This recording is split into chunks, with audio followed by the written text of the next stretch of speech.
From the Detroit Free Press, I'm Robin Chan with today's Voice Briefing. It's Friday, September 12th, 2025.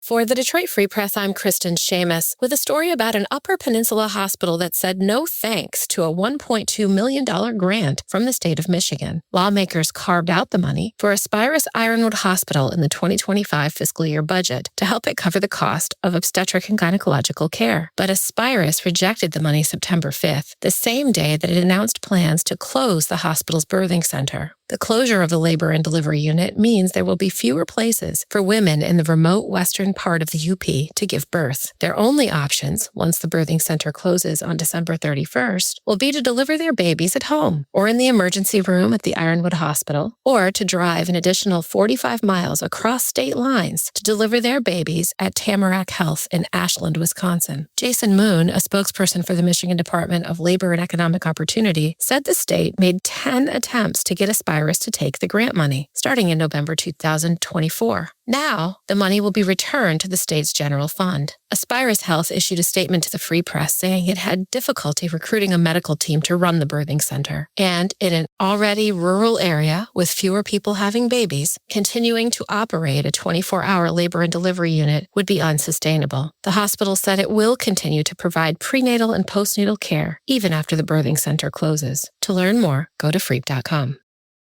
I'm Adrienne Roberts reporting for the Detroit Free Press. Michigan's Unemployment Insurance Agency says about 350,000 Michigan workers who filed for unemployment insurance benefits as far back as March 2020 must return up to $2.7 billion in benefits. Many of the affected claims were filed during the height of the COVID pandemic, but the agency wasn't able to request repayments because of a court order in a class action lawsuit against the UIA. That class action lawsuit, which was filed by claimants who received unemployment insurance benefits during the pandemic and then were told they owed the money back, was settled for $55 million in May. As part of the order from the state judge approving the settlement, a preliminary injunction that prevented the UIA from engaging in collection efforts was dissolved. The pause in collections will be lifted on September 12th. The first payments for affected workers are due 2 weeks later, and the UIA said claimants who can't afford the back payments can apply for a waiver.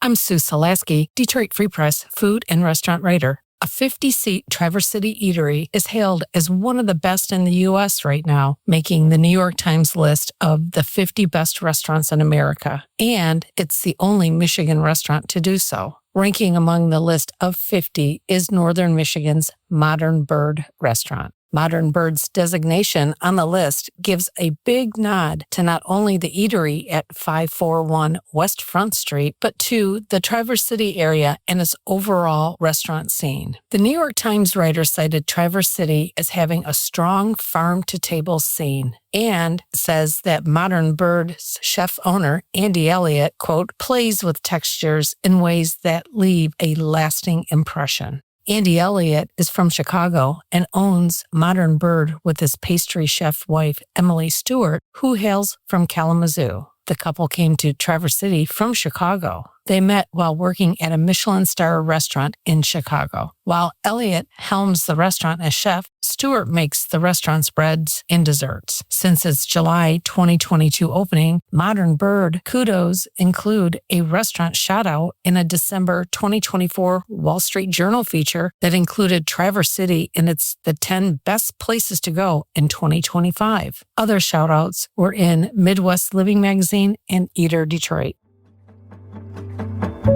Find more from the Detroit Free Press on freep.com. That's FREEP.com. Thank you for listening. Have a great weekend, and you'll hear more from us Monday.